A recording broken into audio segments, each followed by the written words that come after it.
was the vertically challenged adjustment. Hello, Hallandale Beach. I am so thrilled to welcome President Biden to Florida's 23rd Congressional District. Good afternoon, and thanks to everyone for joining us. I have had the privilege of sharing many stages with President Biden, but never have I been prouder to stand beside him than I am today. We have with us one of the greatest champions older Americans have ever had in their corner. Bar none. After decades of frustration, this president finally faced down Big Pharma and said, "You will no longer price gouge our seniors. No more." He has done so much more, like safeguard seniors in nursing homes and support the workers who care for them. But I want to focus today on the stronger financial security that netted from this president that he put beneath every senior in Florida. Democrats delivered several laws to make life safer and more secure, but the one history will note is the Inflation Reduction Act. It tackles climate change, the deficit, and makes the rich pay their fair share. But what it truly gives our seniors is real peace of mind. For the first time since the Affordable Care Act, this new law will bring down and keep down prescription drug costs and insurance premiums. That is so critical. How, you might ask? This law lifts Big Pharma's chokehold by capping annual Medicare drug costs at $2,000 and insulin at $35 a month. That is such a big deal. That means 3.6 million Floridians with Medicare Part D will soon pay less for medications, making life easier for 100,000 seniors who count on Medicare in my district alone. Just think about that. And for nearly 250,000 Florida Medicare beneficiaries on insulin, they will finally see relief with $35 monthly cost caps. You want to improve people's lives? I bet some people in here want to improve people's lives. Are you with me? Okay. Come on, people, let's wake up. We got the President of the United States in the house. Come on now. I know you got a little more energy than I hear. Okay, thank you very much. That's the crowd I know. Those are the people I represent. Okay, just wanted to make sure we're still here. So if we want to improve people's lives, how about not weakening Social Security and Medicare, as Republicans propose to do? How about you stop making seniors choose between buying insulin or food every month? How about that? The Inflation Reduction Act also finally allows Medicare to negotiate lower costs for some of the priciest prescription drugs. And if drug companies raise Medicare prices Medicare drug prices faster than inflation, guess what? They pay a penalty and they have to rebate the difference back to Medicare. We don't let them get away with that. This new law also means Medicare access to additional free vaccines, including the one for shingles. Now, we all know someone with this painful illness, and sadly, we may all know someone who put off the shingles vaccine for it because it costs too much. President Biden and Democrats in Congress are helping to end all of that and make prescription drugs and access to life-saving health care more affordable. The Inflation Reduction Act also helps more than seniors. It builds on the Affordable Care Act's success by expanding coverage and cutting premium costs. This saves about 2.7 million Floridians who have ACA coverage an average of about $590 annually. That is real money, my friends, real money. And it lowers their drug prices, helping 139,000 people in my district alone. More than 500,000 Floridians will have health insurance who would not otherwise have had it without this new law. That is vital, life-saving care. And who did that? Joe Biden and congressional Democrats. Look, we all know that Social Security and Medicare are on the ballot in Florida. It is a top-of-mind concern for all of us. If we protect these critical lifelines, then we'll make life less stressful and more dignified for millions of our older friends and neighbors. Protecting Social Security and Medicare helps every American family, whether it's today for a loved one or tomorrow for yourself, quite frankly. My friends, it is the professional honor of my life to have the privilege of representing our community in our nation's capital. And it is incredibly special to have President Biden in our district here today.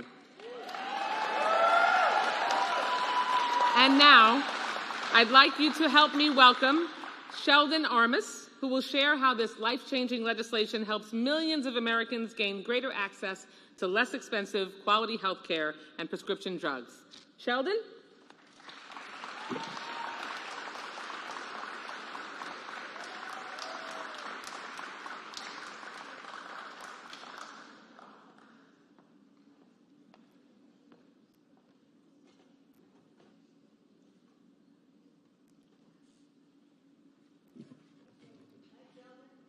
Hi, everybody. Thank you for inviting me here, Mr. President. My name is Sheldon Armis. I'm 74 years old, and I live in a senior community in Boynton Beach, or as we like to call it, the mothership for senior citizens. 8 years ago, just 1 month into retirement, I underwent a quadruple cardiac bypass operation that saved my life. But it left me taking 7 drugs each day. 2 of these medications, Xarelto and Brilinta, are blood thinners. They prevent me from developing dangerous blood clots that could lead to heart attack and stroke. I'm grateful to have safe and reliable medications to keep me alive, but these medications are really expensive. Johnson & Johnson has raised the price of Xarelto every year, much more than the rate of inflation. It is currently priced at over $500 per month. If Xarelto price just went up the same rate as inflation, it would cost $300 per month. That's plain and simple price gouging. Absolutely.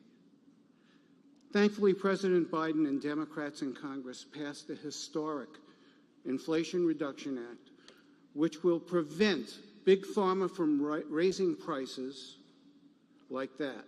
And it will cap out-of-pocket costs for Medicare Part D patients,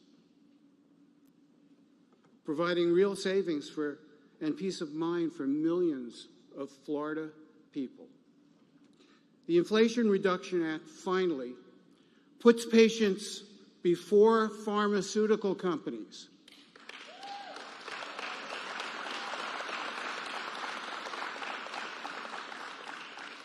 But Republican officials like Senator Rick Scott here in Florida, they don't support it. I met Senator Scott and talked with him about the astronomical cost of prescription drugs. But instead of working to lower the cost of drugs for millions of Florida seniors, he decided he wants to keep them high. Why high? I don't know. So, knowing that we have leaders like President Biden fighting to bring down our drug prices, not keeping the money in the pockets of the pharmaceutical companies, means the world to seniors like my wife and myself, who have been waiting for this relief for years. I'm proud to introduce the man who stood with patients, took on Big Pharma, and he won. He won. Please welcome President Joe Biden.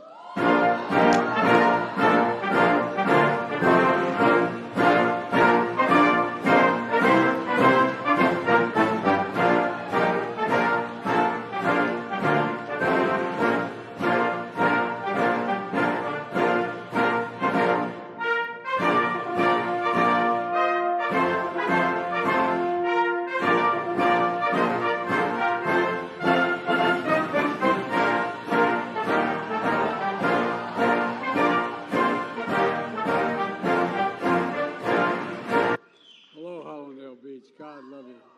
Well, thank you, thank you, thank you, thank you, thank you. Please have a seat. Please have a seat. Thank you. Thank you very, very much.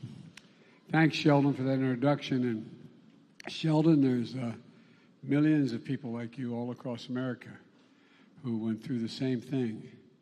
And not only seniors, but a lot of Americans. My son had stage 4 glioblastoma. Thank God he was in the military. Well, that's how he got it. But anyway, he was a year in Iraq. But he had coverage. But the costs are astronomical. The costs are astronomical.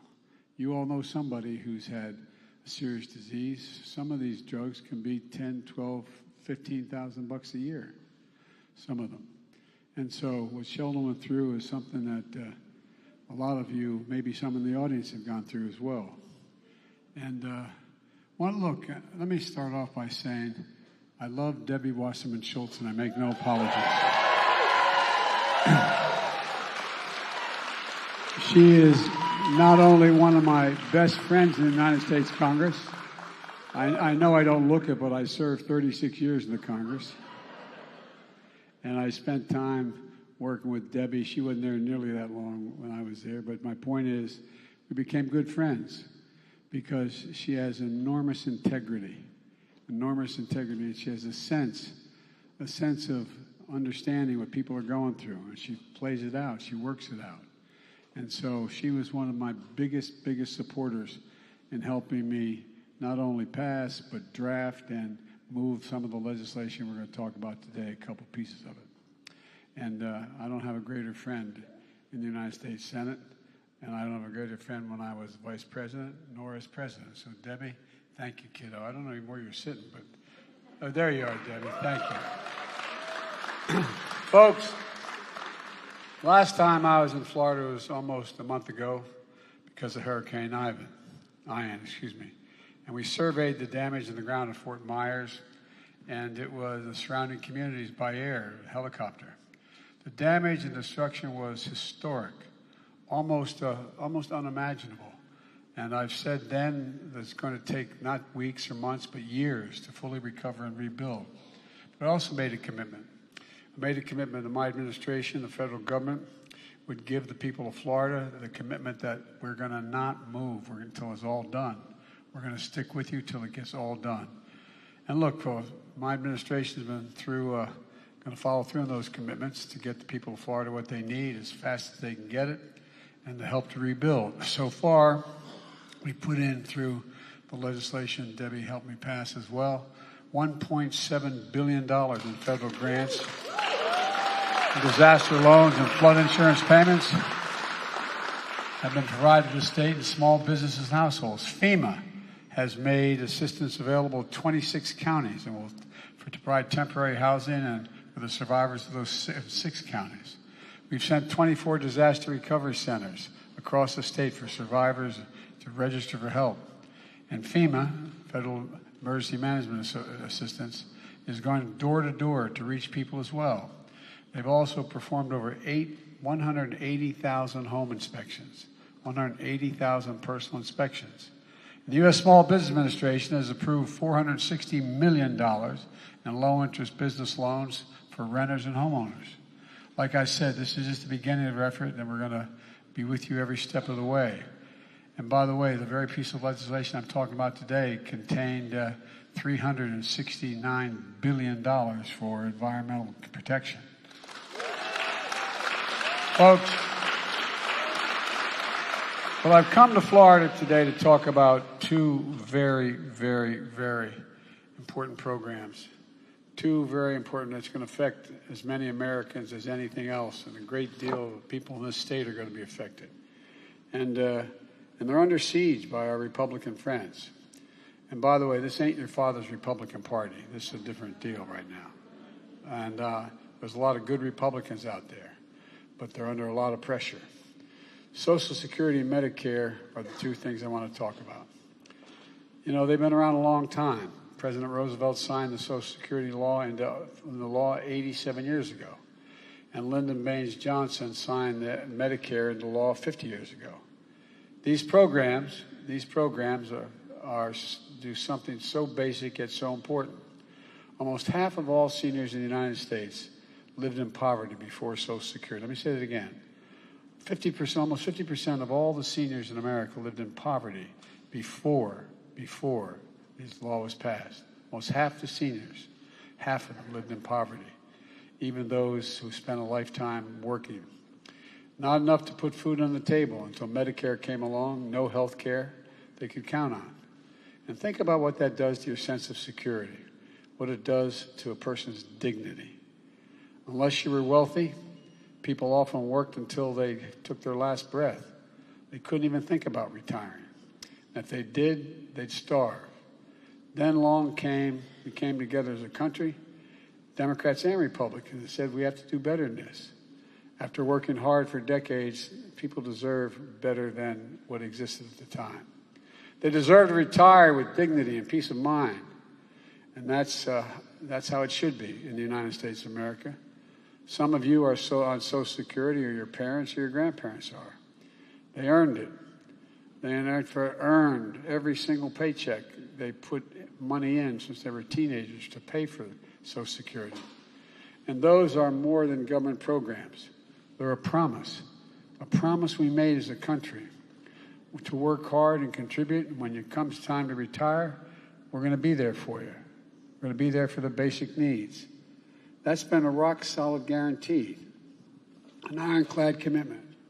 Generations of Americans have counted on it, and it works. The number of elderly people living in poverty has plummeted since Social Security was created. It's transformed millions of people's lives. Here in Florida, 21% of the people are over the age of 65. It's the second highest of any state in the country as a percent of their state. Some are people of means, but the vast majority live day to day relying on Social Security and Medicare, and maybe a little help from their families. That's why I'm going to keep fighting for these programs, because I believe, the word my dad uses all the time, everyone's entitled to be treated with dignity. How?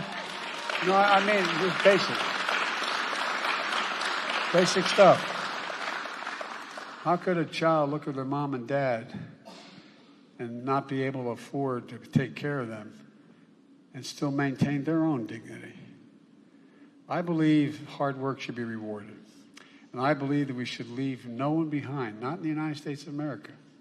So that's why we passed the Inflation Reduction Act, which Debbie helped write, pass, and monitor all the way through. And thank you, Debbie. And there are a number of parts to it, but I want to talk about one. I want to talk about Medicare. Every single Democrat in the United States Congress voted for the Inflation Reduction Act. Every single one voted for it. Not one single Republican voted for it in the House and the Senate. Take prescription drugs. Folks, we pay the highest price for prescription drugs than anywhere in the world. The prescription you have from a drug manufacturer in the United States, you get at the local drugstore. You get in a plane and fly to Paris, you can get the same exact drug for less every other major capital in the world. How can that be? Why is that the case? The very same prescription by the very same company. For years, many of us have tried very hard to bring prescription drugs under control. But for years, Big Pharma has stood in the way. They beat us every time. I remember starting this battle when I was a 35-year-old United States Senator. Over the past year, drug companies raised the price to make a reference to what my introducer said, raised the price on 1,200 drugs, more than the rate of inflation. Let me get something clear here. Hold for a second. Let me get something clear. It's not they did anything more to the drug, more research and development on that particular drug to make it better. They did nothing. Nothing. Same exact drug with no change. I understand if they have a breakthrough in that drug and make it more effective and charge more. I get that. But none of that. None. The average price for those drugs was raised over 30%.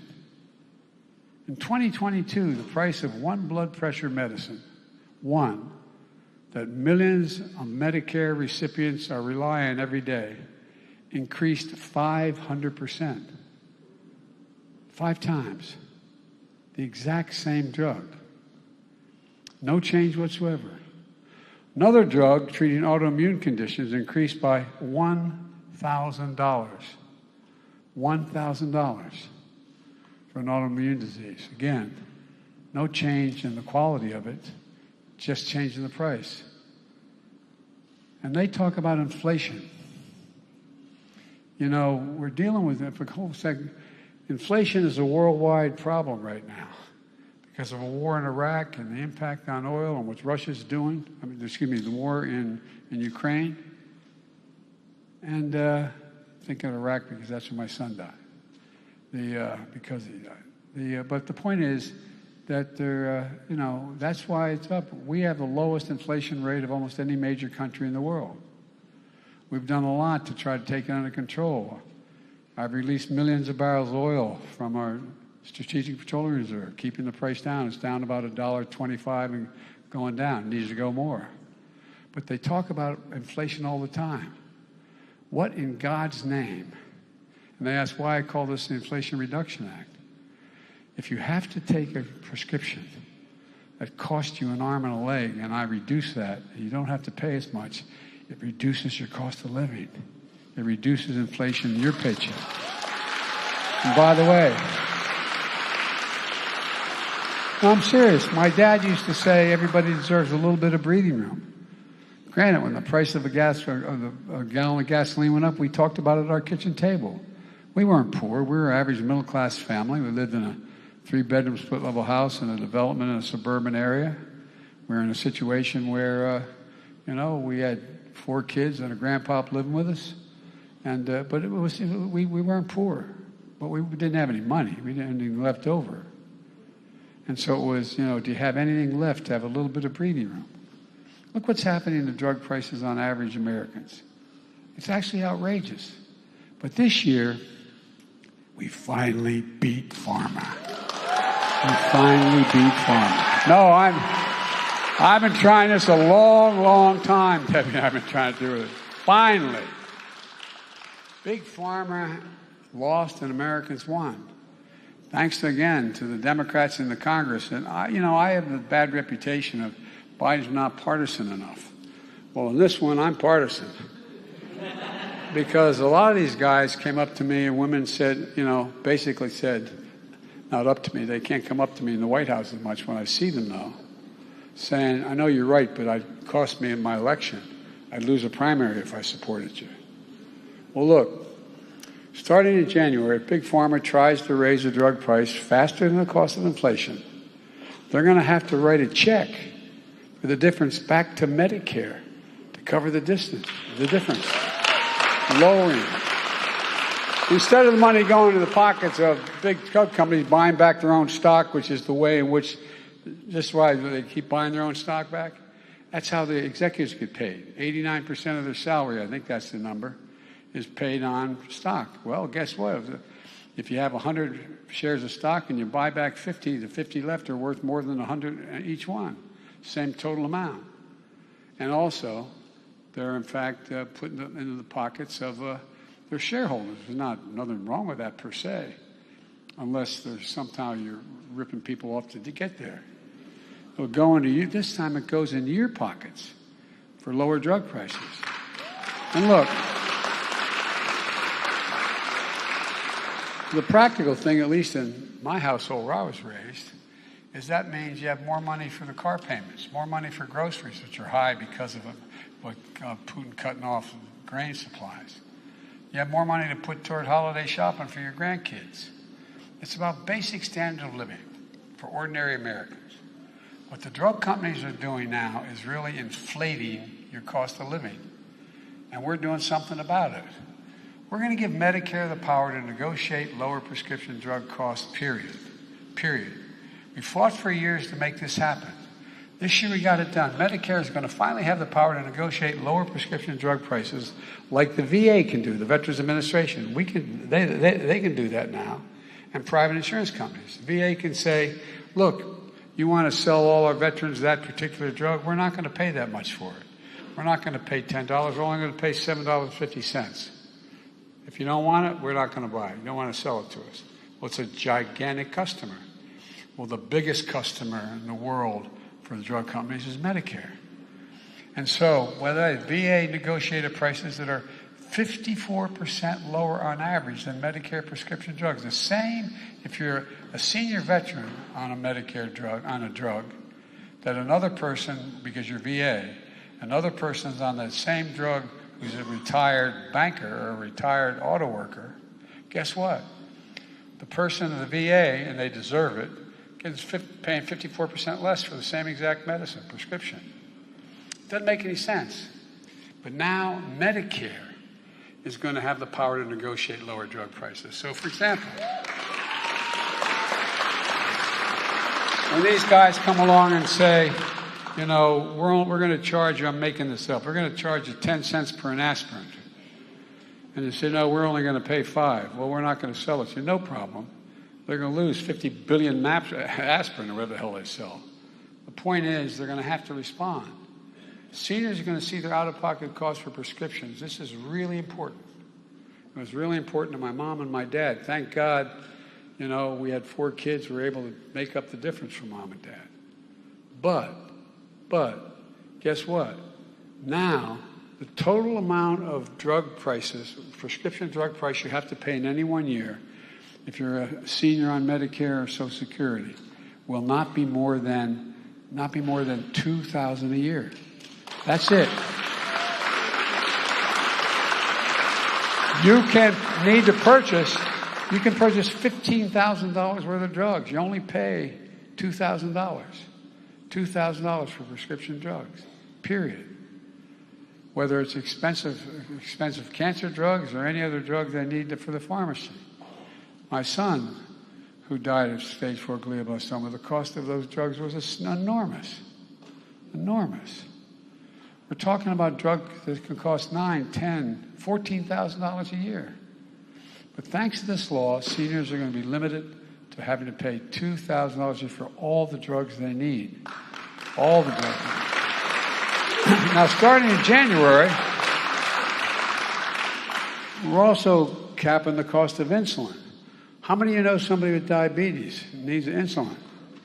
Well, guess what? And when Debbie and I passed this law, it included everybody, not just seniors. And so what happened was we said, okay, you know how much it costs to make that insulin drug for diabetes? Cost. It was invented by a man who did not patent it because he wanted it available for everyone. I spoke to him, okay? And guess what? It cost $10 to make. $10 to make. And if you count packaging and everything, you could maybe get it up to $15. Well, guess what? They're not going to have to pay more than $35 a month. They still make a significant profit instead of an average of $400 a month. Look, that's important. And guess what? It affected, I was at an event like this in Virginia about 4 months ago talking about this. What are we doing? And a woman stood up and she said, I have 2 children. They both have diabetes. And I can't afford the insulin, so we have to share it. We have to cut it back. We split it in half. Imagine a parent looking at their child, knowing they don't have the money or the insurance to be able to pay for it. Talk about being deprived of your dignity. Looking at your child who could have permanent damage or die without access. Maybe so, anyway. And by the way, we're making hearing aids more affordable. Available over the counter. So people don't have to pay expensive visits to specialists. Folks who need them, these hearing aids are available now. The FDA estimates it's going to save patients $3,000 per set of hearing aids. Plus, for seniors on Medicare Part D, recommended vaccines like shingles vaccines are now available for free. 2 million people have been paying $200 for those shots up to now. On average, folks, they're paying $200 for $100, as much as 2 some places, I should say. And guess what? You have to wonder how many seniors skip the shot because they couldn't afford it. Well, they're going to be free now. You won't have to make that choice anymore. And for years, the fee you paid for Medicare to cover your visit to your doctor's office has gone up.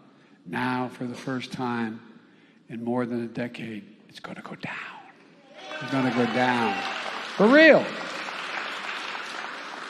And on my watch, for the first time in 10 years, seniors are getting an increase in their Social Security checks this week. So checks are going to be up, and Medicare premiums are going to be down. And look, it's a big deal for seniors. Just add up how much we're reducing the cost of living on Medicare for those in need of health care. $2,000 cap on total drugs, $2,000 for seniors in a year. We're also in a situation where we're going to make it difficult for them to charge so much more. Thousands of dollars a year are going to be saved by reducing insulin costs. We're saving some people thousands of dollars, as I said, a year, reducing the cost of hearing aids to $3,000 by $3,000. The cost of single shots from $100 to $200 to $0. That's real money. Seniors in Medicare, that adds up somewhere between $5,000 and $10,000 a year. Some breathing room, as my dad would say. The end of the month, end of the year. Folks, this is progress that's hard won and hard fought by Debbie and some of her colleagues. And I wish I could say our Republican friends in Congress made it happen. I truly do, by the way. I truly do, because we used to be able to do a lot of bipartisan things. But the truth is, every single Democrat in Congress voted for the Inflation Reduction Act. And every single solitary Republican in Congress voted against these savings. Every single one, including Senator Rubio, who now acts like he doesn't. No, but I was disappointed. It really disappointed me. Now listen to what they're telling us. Republicans in Congress are telling us that their number one priority, if they gain control of the Congress next Tuesday, is to repeal, number one, the Speaker said, the Republican leader said, their number one priority is to repeal the Inflation Reduction Act. That also includes all the matters going to save hundreds of thousands of dollars for people in terms of their energy bills, because they're going to do away with the whole issue with regard to weatherization. But let's be crystal clear what it means. If Republicans in the Congress have their way, the power we just gave Medicare to negotiate prescription drug prices goes away, gone. $2,000 cap on prescription drugs, gone. $35 a month cap on Medicare for insulin for Medicare, gone. Savings on health care premiums of $800 a year for millions of Americans in the Affordable Care Act, gone. And of course, they're still determined to do away with the entire Affordable Care Act. That means an end to protection for tens of millions of people who can't get insurance because they have a pre-existing condition. Only means to do that is through the Affordable Care Act.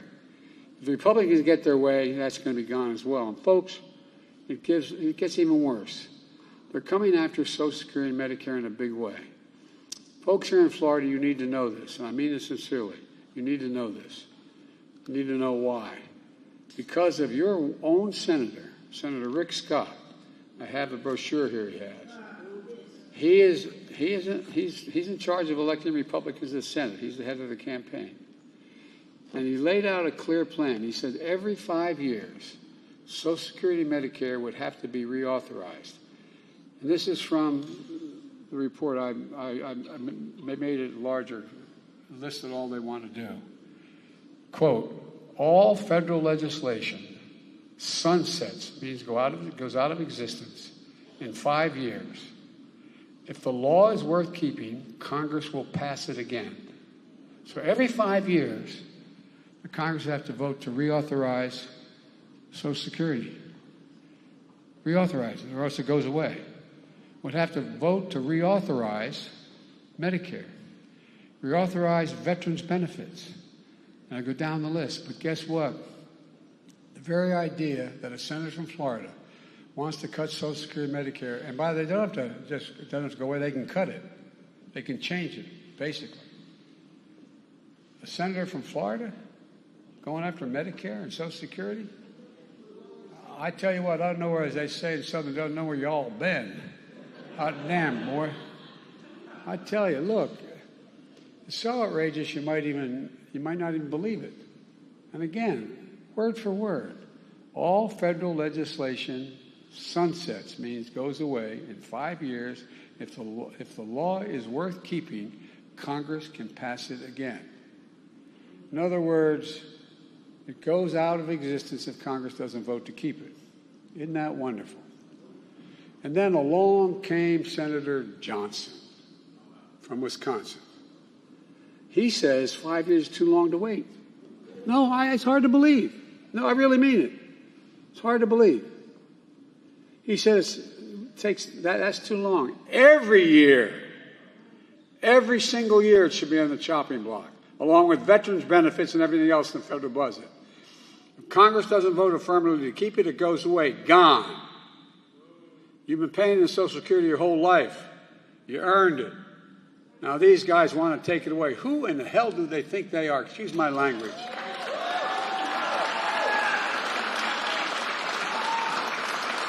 Just imagine what that would mean. Imagine a child care worker in her mid-60s, been at it for 35 years. She's paid into Medicare and Social Security every paycheck. It either get cut or it's gone. She's getting ready to retire, trying to make plans for the future.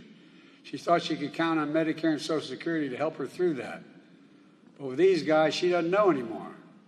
And Republicans in Congress vote to take away another Medicare benefit in a few years. What's that do to her planning? They're going to increase retirement age for Social Security and shrink benefits. That's what they're moving to do. Well, imagine the widow here in Florida, and all she has left is Social Security. What's she going to do if it goes away? If she didn't have Social Security, the poverty rate, people over 65 years of age, would be 4 times what it is now. Imagine a senior who takes a couple of expensive medications for arthritis and high blood pressure. He's one of more than 1 million people with Medicare who will have to spend more than $2,000 in the pharmacy drugs again. Look, for years he's been struggling to keep up with the cost of these prescriptions. Now, finally, there's relief for the $2,000 cap. But if Republicans have their way, instead of looking forward to having extra money in their pocket, it's not going to happen. Will this drug cost skyrocket in Congress if Republicans get rid of the cap? Well, they're going to need a hell of a lot of votes because I'll veto it. But, look, you could make changes that drive drug costs even higher. Just imagine living with that uncertainty. What do Republicans want to do with the money?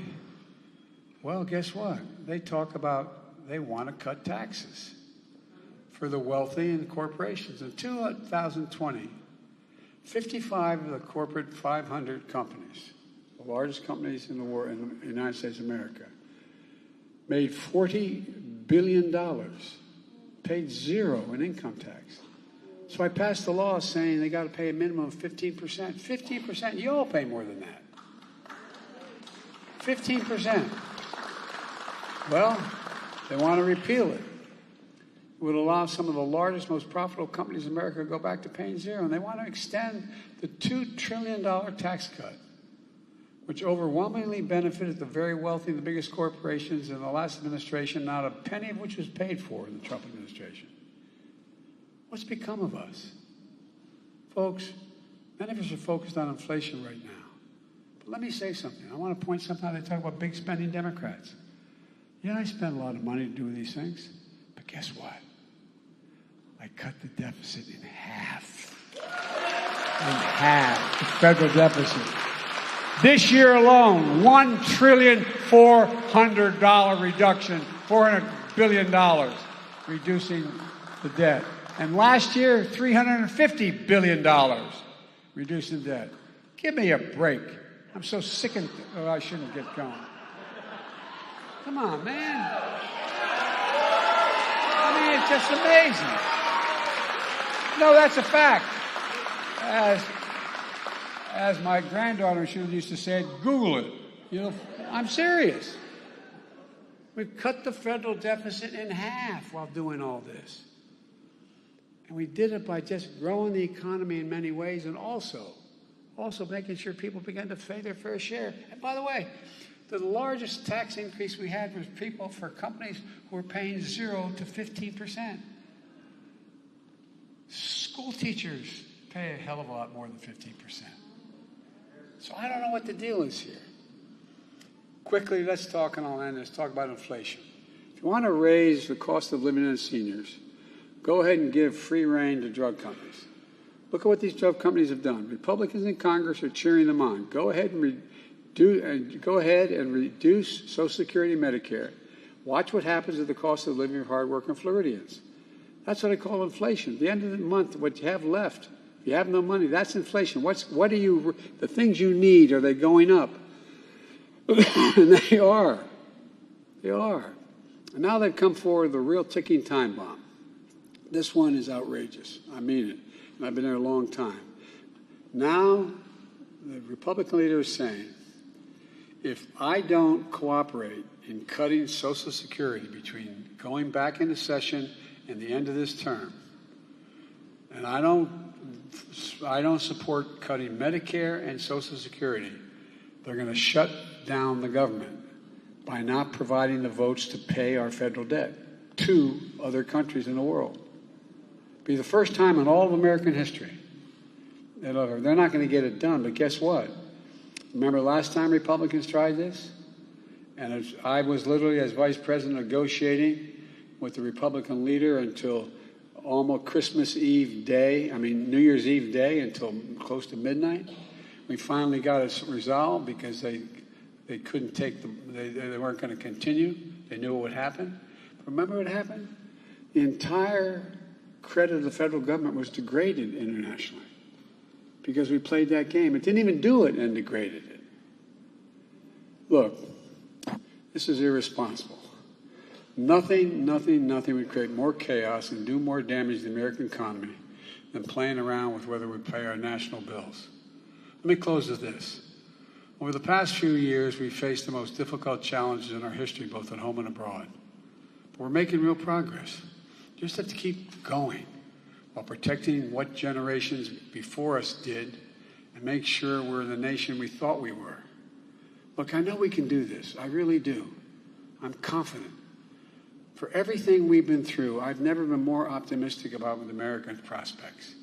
We're better situated than any nation in the world. We really are. We have to just remember who we are. We're the United States of America. No, I'm not joking. And there's nothing beyond our capacity if we set our mind together and work together. So God bless you all.